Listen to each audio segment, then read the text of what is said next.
A new age is upon us. Witness how Hisako's journey through her inner darkness wreaks havoc on her fellow mutants and reality itself. Ultimate X-Men Volume 2, Issue 15. A diabolical genius known as the Maker used time travel to create his ideal Earth by systematically preventing anyone from ever becoming a superhero, except for those on his secret Maker's Council, whom he stationed to rule over different regions of the world. Haino, Kuni, Land of the Sun became one of the two hotbeds for mutant activity, but civilians were unaware until social media exploded with the story of the Children of the Atom, a cult for mutant youth led by a zealot known as Maystorm. After Kanan Sanuchi and her police officer brother Tatsuya found a suitcase containing a body, but Maker's council member Viper threatened Tatsuya into silence. May Igarashi Maystorm leads a rebellion of former cult members, calling their new mass group X-Men. Her friends Nico Monroe and Mori joined her rebellion to find their missing friends Natsu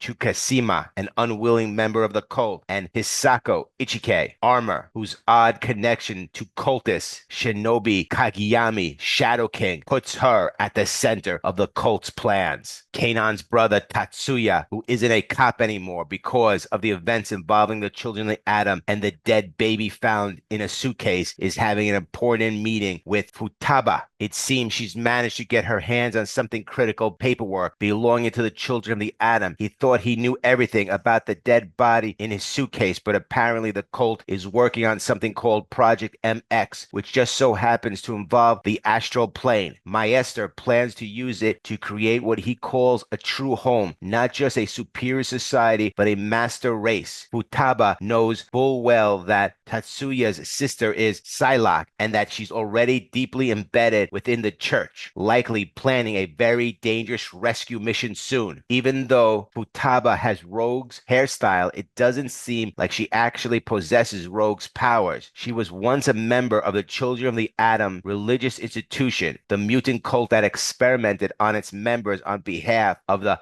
Harada Yoshida Alliance, the ruling government of Haino Kuni. Futaba's power is the ability to see auras, and she knew all the information was reliable because it was passed to her by someone with a good aura. Inside the Children of the Atom, the person who provided the information is also a friend of Tatsuya's sister. At the Temple of the Children of the Atom in Okukusha City, we pick up with Nico Monroe, who has actually managed to infiltrate the cult by pretending to be a new convert using the alias Grimm. Her magic tricks go a long way in helping her ingratiate herself with the cult's younger members, implying that everyone in the group gains powers right away, and when they do, they're not usually reliable or visible. Nico also learns that the group's Maester hasn't been showing up lately and is currently hiding out in secret. Nico Monroe is sneaking around. She has a map of the place and now hears the Maester speaking. The Maester has a trial subject and wants to make sure everything is documented. He says the first time is the most important. His future looks promising. Keep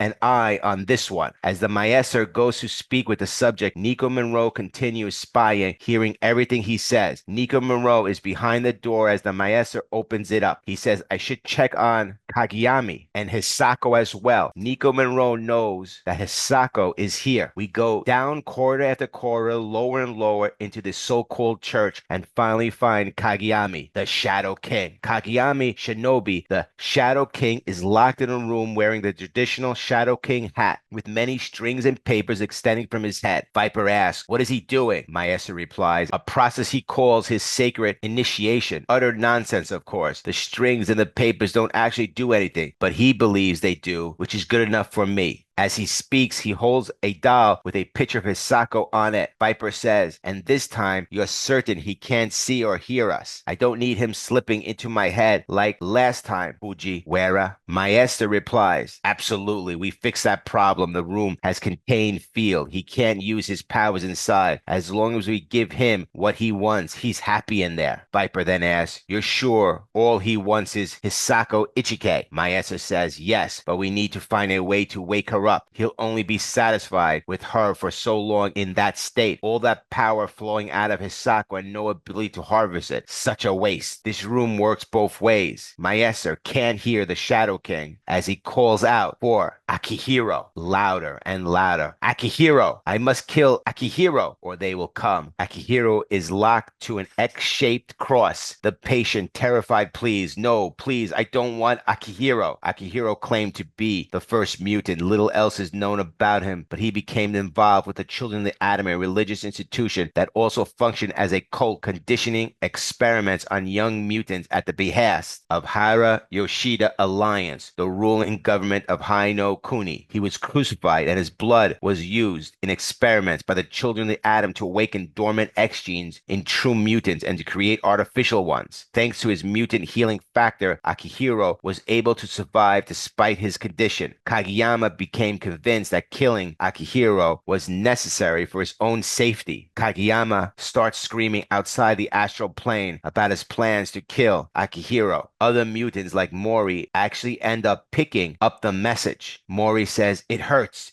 so much. Leave me alone. Mori is brought inside and says, I don't know what happened. I was fine, but then so much pain, like I was being ripped apart. I heard someone say a name over and over again. Akihiro. I saw her face. It was so scary. That was Akihiro. It felt like a memory, not mine, someone else's. I don't know what to say, but it was real. Mori continues. He was looking at my body torn to pieces. I saw inside his eyes the symbol of the Children of Atom, and it was a gateway. And then I saw Hisako. Akihiro is likely the son of Wolverine and also known as Logan, called Daken in other universes. Akihiro also bears a resemblance to the origins of Wolverine's Earth 610 variant, Mutant Zero, as the supposed first mutant and the one used to create more. Maystorm says if we can find this Akihiro, we might know where Hisako is. Mori adds, and Natsu, don't forget about Natsu. Psylocke says, one thing I know, this is too big for us. We need Nico. As she speaks, someone is staring through the door. A person wearing a demon mask appears and then vanishes. Futaba says, check this out, Tatsuya. I did some deep digging. See this old picture? This is Akihiro, age unknown, address unknown. By some accounts, he's the first mutant. By others, the first test subject. Either way, he's associated with the Children of the Atom. Here's where things get worse, she continues. Word is Kanon and her friends are looking for someone, and that someone may have gotten on this cult's bad side enough to get kidnapped. Akihiro seems to be the key to everything, including the astral plane. Futaba says, my guess is Kanon and her friends are planning to raid the temple. I say we take advantage of this. They create a diversion. We find Akihiro. What do you think? Tatsuya replies, I don't know. Sounds risky. And you're not even sure that Akihiro is at the temple, right? Futuba says, I've seen some people going in and out of there. Definitely not members. It's a chance I'm willing to take. Tatsuya asks, you're sure Kanon is involved in this? Futuba answers, I am. All this time, I've just been hiding. Look, she's my sister. I don't want her to get hurt. But knowing Kanon, trouble's already found her. Next, Ultimate X-Men Volume 2, Issue 16.